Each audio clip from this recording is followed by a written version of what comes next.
नमस्कार, मैं मनोज सैनी हूं और आज का हमारा मुद्दा है अंबेडकर पर राजनीति तय करेगी 2028 की जीत। इस खबर को देखिए, उसके बाद इस पर चर्चा भी करेंगे और समझेंगे कि आखिर 28 की बात अभी से कान पकड़ के बाबा साहब के सामने उठक बैठक लगाना चाहिए कि मेरे पूर्वजों ने जो गलती की है, जो सम्मान आपको मिलने चाहिए था वो नहीं दिया, इसके लिए मैं क्षमा चाहता हूँ।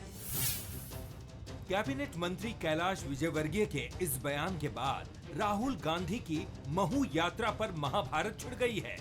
विजयवर्गीय ने जवाहरलाल नेहरू पर अंबेडकर के अपमान का आरोप फिर से दोहराया, तो एक और कैबिनेट मंत्री इंदर सिंह परमार ने भी राहुल गांधी को आड़े हाथों लिया। डॉक्टर अंबेडकर साहब का सम्मान कभी भी पंडित जवाहरलाल नेहरू ने नहीं किया और इसलिए अब वो डॉक्टर अंबेडकर साहब के प्रति कृतज्ञता व्यक्त करने जा रहे हैं। उन्हें तो कान पकड़ के बाबा साहब के सामने उठक बैठक लगाना चाहिए कि मेरे पूर्वजों ने जो गलती की है, जो सम्मान आपको मिलने चाहिए था वो नहीं दिया, इसके लिए मैं क्षमा चाहता हूँ। तो उनको तो एक क्षमा यात्रा निकालना चाहिए। मेरी आज भी यही कहना है कि एक विदेशी माँ का बेटा कभी देशभक्त नहीं हो सकता है, क्योंकि राहुल गांधी के आचरण लगातार देशद्रोहिता की ओर आगे बढ़ रहे हैं और सारी दुनिया देख रही है। राहुल गांधी 27 जनवरी को कांग्रेस के सारे बड़े नेताओं के साथ बाबा साहेब अंबेडकर की जन्मस्थली महू पहुंच रहे हैं, जहां से वो जय बापू, जय भीम, जय संविधान यात्रा शुरू करेंगे। तो बीजेपी भी काउंटर में अपने दिग्गजों को मैदान में उतारने जा रही है। बीजेपी राहुल की यात्रा पर निशाना साध रही है, तो कांग्रेस भी पलटवार करने में पीछे नहीं है। पूर्व मंत्री जयवर्धन सिंह ने कहा कि बीजेपी राहुल गांधी से डरती है। कहीं ना कहीं भाजपा डरती है राहुल गांधी जी से। मेरे हिसाब से जो भी उन्होंने षड्यंत्र का प्रयास किया था राहुल जी के खिलाफ 2022-23 में राहुल गांधी जी की भारत जोड़ो यात्रा के माध्यम से एक अलग माहौल पूरे देश में बना था।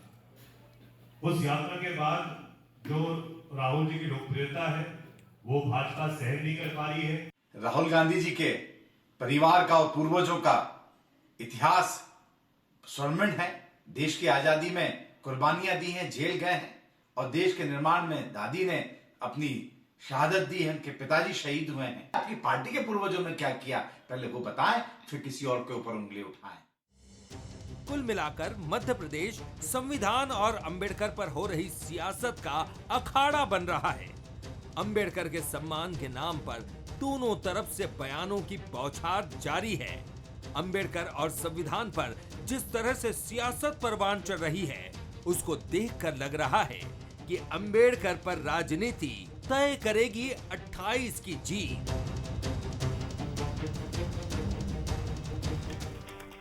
एक बार फिर आपका स्वागत है। आज का हमारा मुद्दा है अंबेडकर पर राजनीति तय करेगी 2028 की जीत। जब अंबेडकर की बात होती है तो कोई नई बात तो है नहीं। डॉक्टर अंबेडकर, भीमराव अंबेडकर की बात हम कर रहे हैं, जिन्होंने संविधान को लेकर क्या नहीं किया सभी जानते हैं और संविधान बनाने में उनकी सबसे महत्वपूर्ण भूमिका रही। लेकिन ये सवाल हमेशा विपक्ष की तरफ से उठता रहा कि नेहरू ने उनका सम्मान नहीं किया। बात नेहरू ने सम्मान किया या नहीं किया ये चर्चा में आएगा, लेकिन महत्वपूर्ण यह है कि दलित की राजनीति, जो दलित पर सियासत चल बैठी है, वो क्या 28 की राजनीति भी तय करेगी। मध्य प्रदेश एक ऐसा राज्य है जहां बहुत ज्यादा जातिवाद टिकता नहीं है। अभी तक के चुनाव को भी हम देखें तो उतना कोई असर नहीं होता, लेकिन जब लोकसभा के चुनाव हुए तो यही राजनीति भारी पड़ गई मोदी सरकार को। तो क्या राहुल गांधी ये समझ रहे हैं कि उसी तरह 2028 आते आते एक माहौल बना दिया जाए? और क्या भारतीय जनता पार्टी में ने भी उसकी काट ढूंढ ली है, जैसा कैलाश विजयवर्गीय कह रहे? समझते आज, लेकिन उससे पहले चर्चा करें। जरा बंसल न्यूज के ऊपर 3 सवाल देखिए सुलगते हुए। क्या अंबेडकर पर राजनीति एमपी में तय करेगी 2028 की चुनावी जीत? क्या यात्रा से पहले राहुल पर सियासी हमले कांग्रेस का मनोबल तोड़ने की रणनीति है? क्या राहुल गांधी की यात्रा से पहले कांग्रेस एकजुटता का संदेश दे पाएगी? कांग्रेस के भीतर सबसे बड़ा संदेश तो यही है, क्या एकजुटता, क्योंकि राहुल गांधी की यात्रा भी। मेरे साथ 3 मेहमान जुड़ेंगे, लेकिन स्टूडियो में मौजूद है दिनेश निगम त्यागी जी, वरिष्ठ पत्रकार। सर, आपका बहुत स्वागत है।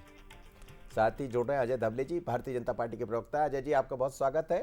संतोष गौतम जी हैं मुख्य प्रवक्ता कांग्रेस के। संतोष जी, आपका भी बहुत स्वागत है।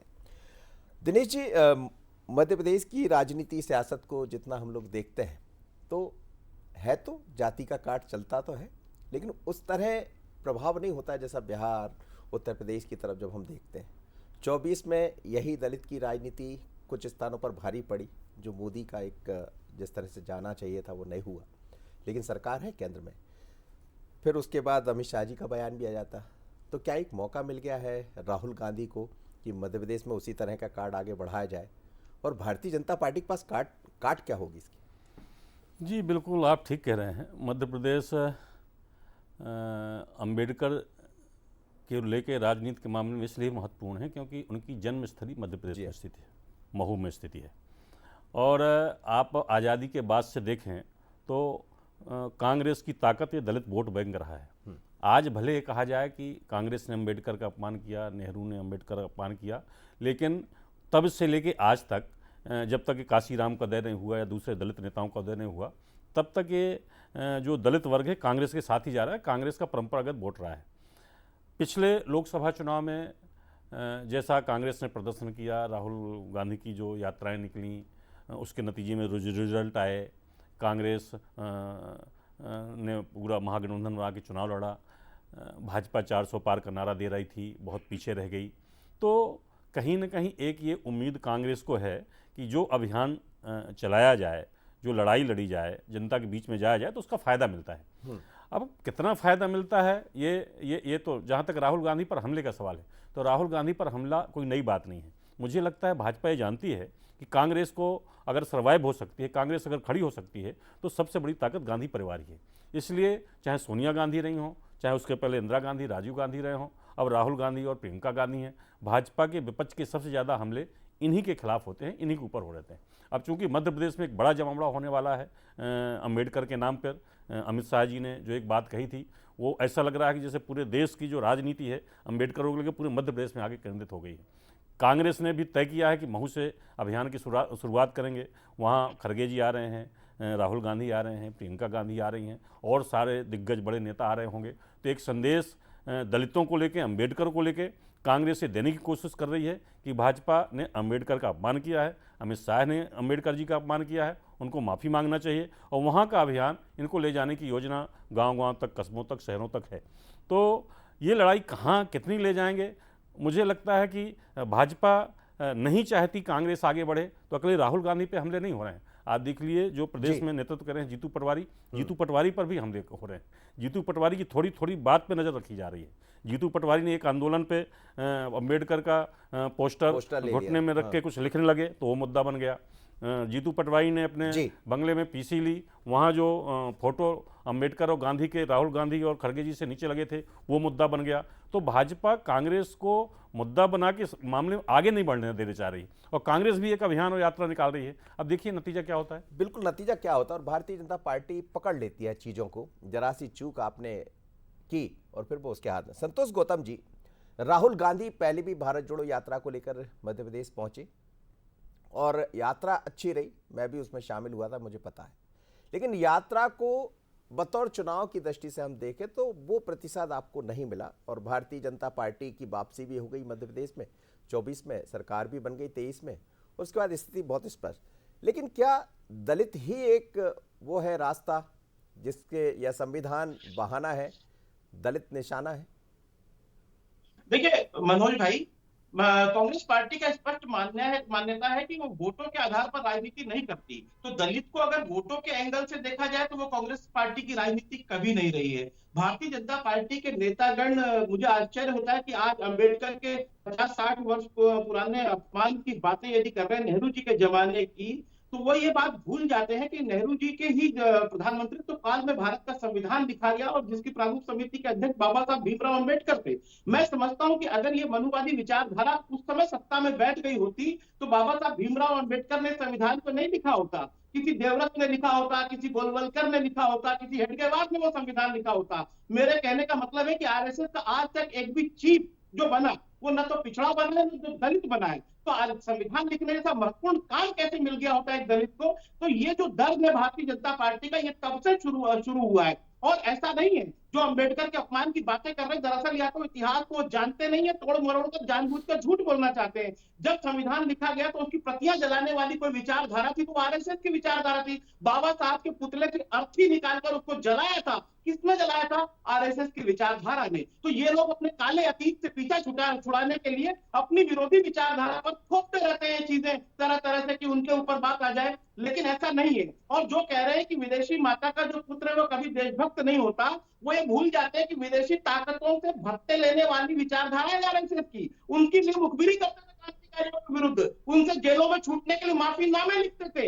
ये वो विचारधारा, और जिनको विदेशी माता का बेटा बता रहे, उनके पिताजी और दादी जी ने इस देश के लिए कुर्बानी दी है। उनके परिवार के लोग इस देश की आजादी के आंदोलन में जेलों में रहे। संतोष जी, उस बात से तो कोई भी नहीं कह सकता है कि कुर्बानी नहीं दी। निश्चित रूप से उस परिवार की कुर्बानी हुई है, लेकिन बात जब संविधान को लेकर होती है तो सवाल उठ जाते हैं, इसलिए शायद बीजेपी सवाल उठाती होगी। जी वही तो मैं मनोज भाई, तो मैं तो स्पष्ट कर चुका है कि संविधान की प्रतियां किसने चलाई थी, ये प्रश्न पूछा जाना चाहिए। यह भी प्रश्न पूछा जाना चाहिए कि बाबा साहब भीमराव अम्बेडकर के पुतले की अर्थी निकालकर उनकी पुतले को अग्निदान किसने किया था। ये वही विचारधारा जिसने गांधी की हत्या की। और मनोज भाई एक और चीज बता देता हूँ, ये गांधी के ऊपर पहली बार नहीं हमला हो रहा है। गांधी के ऊपर हमला जो हुआ था 30 जनवरी 1948 में हुआ था। एक हमला हुआ था 31 अक्टूबर 1984 को, और एक हमला हुआ था 21 मई 1991 को। तो ये गांधियों के ऊपर हमला लगातार जारी है, लेकिन गांधी सीना तान कर खड़ा है आरएसएस की विचारधारा के विरुद्ध। ठीक है, एक राहुल गांधी की बात हो रही है, दूसरी तरफ बापू से जोड़ दिया है संतोष गौतम जी ने कि गांधी पर हमला कोई नई बात नहीं है, हमला आप पहले से करते रहे अजय धबले जी, और शायद उसी तरह का हमला है। आप डर भी रहे हैं राहुल गांधी के आने से कि ऐसा ना हो कि 28 से पहले राहुल गांधी आए और एक नया कार्ड खेलकर चले जाए। जी मनोज जी, पहली बात तो संतोष जी ने जो बातें बनी है, मुझे लगता है फैक्ट्स के साथ में उनका रिबटल होने की आवश्यकता है। अब विषय आ जाता है कि डॉक्टर बाबा साहब अंबेडकर के अपने जीवन काल में किए हुए कामों का यदि कांग्रेस ने गुणगान किया होता तो आज ये चर्चा करने की, ये डिबेट करने की आवश्यकता नहीं पड़ती। जिस व्यक्ति को भारत रत्न उनके जीवन काल में मिलने की आवश्यकता थी, जिस व्यक्ति के कार्यों को, उनके पंच तीर्थों को, जहां उनका जन्म हुआ है, जहां उनकी शिक्षा हुई है, जहां उनका महापरिनिर्वाण हुआ है, उस सारे स्थलों का विकास कांग्रेस के 50 वर्षों के शासनकाल में हो जाना था। आज हम देश की जनता के समक्ष हमारा संविधान गौरव अभियान के माध्यम से यही विषय रख रहे हैं कि आज जब 99 सीटें कांग्रेस सिर्फ इस भ्रम फैलाकर ला सकती है कि देश में संविधान बदल दिया जाएगा भारतीय जनता पार्टी को यदि 400 सीटें आई है। देश ने 2-2 बार भारतीय जनता पार्टी को पूर्ण बहुमत की सरकारें दी है। उस देश में स्वतंत्रता के बाद में पहली बार कोई सरकार तीसरी बार बनी। तो आपको इस विषय को देखने की आवश्यकता है कि भारतीय जनता पार्टी जिसने संविधान की ना सिर्फ ऐसी रचना जो संविधान सम्मत देश की न्याय व्यवस्था चले, संविधान सम्मत देश की लोकतंत्र चले, आज उस भारतीय जनता पार्टी पे प्रश्न कांग्रेस खड़ा कर रही है। मैं कुछ चीजें आपके समक्ष रखना चाहता हूं मनोज जी। अभी हाल ही में राहुल गांधी जी का बयान आया कि our fight is against Indian state. फिर कांग्रेस के प्रवक्ता डिफेंड करने की इंडियन स्टेट जो राहुल गांधी कहना चाह रहे हैं, जो राहुल गांधी व्याख्या कह रहे हैं, वो संविधान का आर्टिकल 12 है। आर्टिकल 12 हमारे संविधान का कहता है कि देश में क्या क्या व्यवस्था है, राज्य की अवधारणा को उल्लेखित किया है। जब राहुल गांधी देश के प्रेसिडेंशियल फॉर्म्स के, हमारे देश के प्रेसिडेंट, फिर council of minister, prime minister, ये सारी जो व्याख्याएं हमारे संविधान में आर्टिकल 12 में की है, उसका विरोध की बात कर रहे हैं। एक व्यक्ति एक तरफ तो संविधान की प्रतियां लेकर घूम रहा है, दूसरा व्यक्ति कह रहा है कि मैं संविधान के आर्टिकल 12 के विरोध में हूं। अब दूसरा विषय आ जाते हैं, पार्लियामेंट्री डिबेट्स उठाकर देख सकते हैं मनोज जी। डॉक्टर बाबा साहब अंबेडकर ने कांग्रेस के बारे में क्या क्या कहा है, नेहरू जी के विदेश नीति के बारे में क्या कहा है, नेहरू जी की इस देश में जो तुष्टीकरण को लागू करने वाली नीतियां थी उन्होंने क्या कहा है। फिर हमने देखा कि 42nd अमेंडमेंट के माध्यम से क्यों आवश्यकता पड़ी सोशलिस्ट और सेक्युलर देश में कॉन्स्टिट्यूशन में ऐड करने की, जबकि हमारे प्रियम्बल में पहले से यह लिखा था कि हम धर्मनिरपेक्ष है, लेकिन हम धर्म सापेक्षता को मानते हैं। आज देश ये सब बातें इसलिए भी जान रहे हैं कि सिर्फ और सिर्फ एक परिवार ने, मनोज जी, सिर्फ और सिर्फ एक परिवार ने अपनी ओछी राजनीति के लिए सिलेक्टिवली डॉक्टर बाबा साहब अंबेडकर का सम्मान किया, सिलेक्टिवली डॉक्टर बाबा साहब अंबेडकर का अपमान किया। हम इनसे प्रश्न पूछना चाहते हैं, यदि राहुल गांधी जी और गांधी परिवार को डॉक्टर बाबा साहब अंबेडकर की इतनी ही चिंता है, तो 2-2 चुनाव में जो कांग्रेस ने उनके विरोध में प्रचार किया, उसका उत्तर कांग्रेस दे दे। डॉक्टर बाबा साहब अंबेडकर ने अपने 1954 के चुनाव में, मैंने एक कुछ हिस्ट्री के अंश निकाले हैं, धनंजय कीर अपनी किताब में लिखते हैं, धनंजय कीर अपनी किताब में लिखते हैं। जी बोलिए, बात पूरी कर लीजिए, बात पूरी कर लीजिए। मनोज जी, धनंजय कीर जी ने अपनी किताब में लिखा है कि 1954 में डॉक्टर अंबेडकर जी के आंखों से आंसू निकल कर प्रचार करते हुए वह कह रहे हैं कि जिस कांग्रेस को खड़ा करने में हमारा भी योगदान रहा है, वो कांग्रेस आज हमारे विरुद्ध प्रचार कर रही है। और ये हम नहीं कह रहे, ये इतिहास कह रहा है। तो मुझे लगता है देश का इतिहास अपने आप को भली भांति दोहराता है, गहराई से हम सभी के समक्ष आते ठीक है, रहता है। ठीक है। मैं संतोष इस जी, बात कांग्रेस मैं इस को- बात का जवाब लूंगा, मैं इस बात का जवाब लूंगा, लेकिन दिनेश त्यागी जी के पास ही चलूंगा मैं, फिर आप लौट रहा हूं। संतोष जी, आप बातों का जवाब भी दीजिएगा। दिनेश जी, ये बात तो होती रही कि नेहरू ने सम्मान नहीं किया अंबेडकर जी का, ये हमेशा इस तरह के सवाल उठते रहे। मुद्दा नेहरू और अंबेडकर की बात को जनता मानेगी या वर्तमान की परिस्थितियों को जनता मानेगी, जिस पर, क्योंकि अब वो तो हो गई अतीत में, जब भी आप जाएंगे तो अतीत दोनों तरफ से, चाहे वो विपक्ष की तरफ से अतीत को हम देखेंगे या फिर सरकार कांग्रेस की तरफ से, तो अतीत में बहुत सारी ऐसी बातें छिपी है जिनको शायद मुझे नहीं लगता कि अब जनता उसको देख पाएगी। जनता उसको देखेगी वर्तमान क्या है। वो पीढ़ी कब की निकल हाँ। चुकी, कब की जा चुकी, और उस समय की जो बातचीतें हैं, जो उदाहरण दिए जा रहे हैं, दोनों तरफ के अपने अपने तर्क हैं। जी। एक तरफ तर्क भाजपा का हो सकता है कि नेहरू ने उनके खिलाफ प्रचार किया, चुनाव में सपोर्ट नहीं किया। दूसरा पक्ष कांग्रेस का है, जो कांग्रेस बताती है कि जब बाबा साहब अम्बेडकर चुनाव लड़ने को तड़ रहे थे तो कांग्रेस चाहती थी वो कांग्रेस से चुनाव लड़ें, लेकिन उनका अपना दल था, उस दल से लड़े तो मजबूरी में कांग्रेस को अंतिम समय में चुनाव लड़ना पड़ा, और बाद में कांग्रेस ने उनको राज्यसभा में भी भेजा, जबकि उनके पास सदस्यों की संख्या ऐसी नहीं थी महाराष्ट्र कहीं से। तो ये भाजपा और कांग्रेस में ये विरोधा, और जब काम होता है ना तो राजनीति में पक्ष दोनों होते हैं। जी। लेकिन मुझे नहीं लगता कि तब की राजनीति, तब क्या हुआ था, अब उसका कोई असर पड़ेगा। हाँ, उसको लेके गांधी परिवार को, कांग्रेस को घेरा जा सकता है, या संघ को और भाजपा को घेरा जा सकता है, जैसा कांग्रेस भाजपा के दोनों प्रवक्ता कह रहे हैं। लेकिन आज की तारीख में कौन क्या कर रहा है? आज जैसे अमित शाह अगर मुद्दा नहीं उठाते तो मुद्दा नहीं बनता। उसके पहले कुछ भाजपा के नेताओं ने बोल दिया था कि भाई हमें 400 के ऊपर लाओ तो संविधान को ऐसा करेंगे, कहीं किसी का सेंटेंस बयान आ गया था, तब कांग्रेस ने उसको मुद्दा बनाया था कि भाजपा इसलिए 400 के ऊपर सीटें मांग रही है कि अगर वो आ गई तो संविधान बदल देगी। क्या होगा क्या नहीं होगा, मुझे नहीं लगता संविधान कोई बदल देता।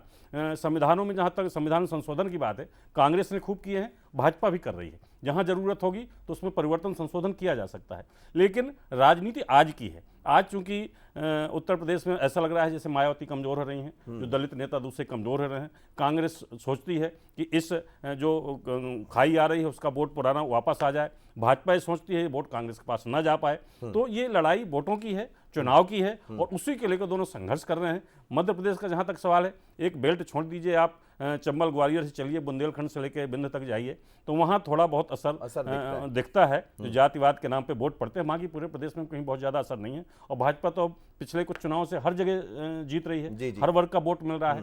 तो कांग्रेस की, और कांग्रेस नहीं पकड़ पा रही है, पूरी प्रयास करने के बावजूद भी सत्ता में नहीं आ पा रही है। तो कांग्रेस की अपनी कोशिश है, भाजपा की अपनी कोशिश है, ये राजनीति है। और इसमें कौन क्या फायदा उठाएगा, तो आज की राजनीति जो चल रही है, आज की लड़ाई चल रही है, आज कोई बयान जो चल रहे हैं उसके आधार पर निर्धारित। हाँ, लेकिन 28-29 की राजनीति बड़ी जल्दी शुरू हो गई, ये समझ आ रहा है, क्योंकि दोनों दल मुझे लग रहा है समझ। संतोष गौतम जी, आपने भी कहा कि राजनीति हम चुनाव के दृष्टिगत नहीं कर रहे। ठीक है, ये हमने भी माना कि अभी मध्य प्रदेश में कोई चुनाव नहीं होना है, होना तो 28-29 में, अभी दिल्ली के चुनाव चल रहे हैं। लेकिन क्या इसके पीछे ये भी छिपा है कि मेहनत तो अभी से करना पड़ेगा?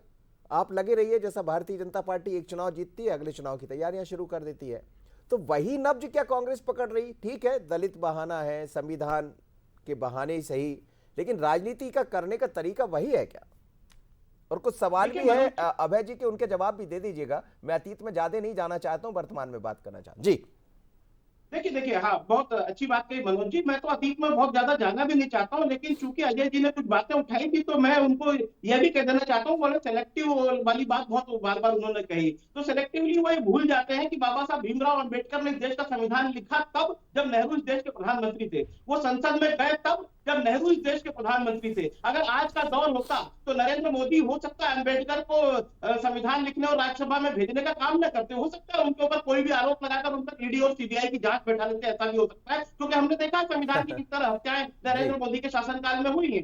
मनोज जी, मैं बड़े उससे दृढ़ता से ये बात कहना चाहता हूँ कि संविधान की विरोधी विचारधारा जो है, ये तब की बात हम छोड़ भी दो और आज की बात करें तो आज भारतीय जनता पार्टी के सांसद ही कह रहे थे कि यदि 400 सीटें यदि हमारी आ गई तो हम संविधान को खत्म कर देंगे। किस प्रकार से पूरे देश की संसद में अमित शाह ने बाबा साहब अम्बेडकर का अपमान किया देश ने देखा है। और हमने ये भी देखा है कि किस प्रकार भारतीय जनता पार्टी के नेता आदिवासियों के चेहरों पर पेशाब करते हैं, क्योंकि वो मनुवादी मानसिकता से ग्रसित हैं। तो ये कोई नई बात तो है नहीं। आज के संदर्भों में भी यदि हम जोड़कर देखें तो भारतीय जनता सर, अब पार्टी कोई वो जो मुद्दा अलग जिस काम मुद्दे नहीं की कर आप भी बात कर रहे हैं, मैं वही कहूंगा कि अतीत से कोई फायदा नहीं हुआ। जैसे वो मुद्दा जो भी, अब मैं उस पर नहीं जाऊंगा, चर्चा दूसरी तरफ चली जाएगी। जी अपनी बात खत्म करूंगा। जी जी। मैं ये कहना चाहता हूँ अतीत से फायदा और उसकी बात नहीं है। मैं ये कहना चाहता हूँ कि जो विचारधारा भारतीय जनता पार्टी और आरएसएस के अतीत में थी, वही विचारधारा आज भी जारी है। आज भी उनके मनों में कोई परिवर्तन नहीं हुआ है। केवल चुनावी दिखावे के लिए जरूर दलित और आदिवासी करते हैं, लेकिन आज भी इनके नेता आदिवासियों के चेहरों पर पेशाब कर रहे हैं। हमने स्वयं देखा है। चलिए अभय जी जवाब दीजिएगा, लेकिन मैं संतोष जी से ये भी समझना चाह रहा हूं, कैलाश जी कह रहे हैं कि पहले माफी मांग ले राहुल गांधी से। पहले उसके लिए अम्बेडकर का पुतला जलाने के, संविधान की प्रतियां जलाने के लिए आरएसएस प्रमुख से लेकर नरेंद्र मोदी को माफी मांगना चाहिए। चलिए अभय जी, अजय जी, अजय जी, मनोज जी, और अमित शाह का नाम भूल गया। अजय जी, अजय जी, अजय जी, अजय जी, अजय जी जिस आर्टिकल की बात कर रहे हैं उस पर जवाब नहीं आया जी। मनोज एक लाइन हो, संसद में बाबा साहब के अपमान के लिए अमित शाह को भी माफी मांगना चाहिए। नरेंद्र मोदी, मोहन भागवत और अमित शाह तीनों को माफी मांगना चाहिए। चलिए सर, समय हो गया जी। विचलित हो गई है मनोज जी, कांग्रेस जिस प्रकार से विचलित हो गई है, ये कह रहे कि भारतीय जनता पार्टी की विचारधारा, तो विचारधारा तो देश विरोधी आज भी कांग्रेस की और तब भी थे। मैं जवाहरलाल नेहरू जी की सिलेक्टेड, सुनिए संतोष जी, आपको पर्याप्त समय दिया। संतोष जी, संतोष जी पर्याप्त समय आपको दिया। संतोष जी पर्याप्त समय सुन लीजिए। मानसिकता कैसी होती है, मैं उदाहरण बता रहा हूँ। सुन लीजिए देश विरोधी मानसिकता क्या थी, मैं बता रहा हूँ जी। सुन लीजिए Santosh ji. Selected works of Jawaharlal Nehru series 2 volume 3। Jawaharlal Nehru Edwina Mountbatten को पत्र लिखते हैं कि अंबेडकर हैज रिजाइन, और उससे कह रहे कि बॉम्बे प्रोविंस में हम लोगों को बहुत सीटें आई है और अंबेडकर ने रिजाइन कर दिया, कोई फर्क नहीं पड़ा। ये कांग्रेस की देश विरोधी मानसिकता। एडविना माउंटबेटन को पत्र लिखकर क्यों बताने की आवश्यकता पड़ रही है कांग्रेस को? इतिहास अपने आप को दोहराएगा संतोष जी, इतिहास अपने आप को दोहराएगा। आज देश में संविधान की यदि बात कर रहे हैं तो आजादी के 75 बाद कोई प्रधानमंत्री आता है, वो संविधान दिवस मनाने का निर्णय लेता है 26 नवंबर को। कहां गई थी कांग्रेस की 50 वर्षों की सरकारें? पिछड़ा वर्ग आयोग को संवैधानिक दर्जा देने का काम कौन सी सरकार ने किया है? इस देश में सामाजिक समरसता का संदेश कौन सी सरकार ने दिया है? इस देश में जातिवादी की राजनीति को हटाने का किसने काम किया है? आज आप जातिगत जनगणना की बात करते हो। डॉक्टर बाबा साहब अंबेडकर ने सदन में चीख कर कहा था कि नेहरू जी की नीतियों से शोषित वंचित समाज का उत्थान नहीं हुआ। संतोष जी, कांग्रेस और देश विरोधी विचारधारा का चोली दामन का साथ है, और ये हम चलिए सर, समय इजाजत नहीं दे रहा है, और मुझे लगता है जब आप अतीत के पन्नों में झांकेंगे तो बहस का जो मुद्दा है वो शायद उस तरफ ही जाएगा, लेकिन वर्तमान की बात करना भी बहुत जरूरी है, क्योंकि यदि अभी दलित की राजनीति शुरू हो रही, राहुल गांधी मध्य प्रदेश आ रहे हैं, तो इसके पीछे वर्तमान ही कुछ नया होगा। क्या होगा ये समझ आएगा। बहुत धन्यवाद आप तीनों मेहमानों को मेरे साथ जुड़े, अजय जी, संतोष जी और साथ ही त्यागी साहब। लेकिन मध्य प्रदेश में एक बार फिर 27 जनवरी को बड़ी राजनीति दिखाई देगी। राहुल गांधी पहुंच रहे हैं, जाहिर है वो उसी स्थान पर जा रहे हैं जिसकी चर्चा खूब हो रही। कैलाश विजयवर्गीय जी के अपने बयान हो सकते हैं, लेकिन क्या ये मानकर चले कि 28 की जीत के लिए अभी से प्रयास शुरू हो गए? अब प्रयास कितने सार्थक होंगे, क्योंकि समय जो है बहुत लंबा है 28 का, और बीजेपी भी ये समझती है कि चुनाव आज जीता है तो अगले की तैयारी अभी से कर देना चाहिए। कौन कितनी तैयारी करेगा, पर राजनीति अंबेडकर होगी ये तय। मुझे दीजिए इजाजत।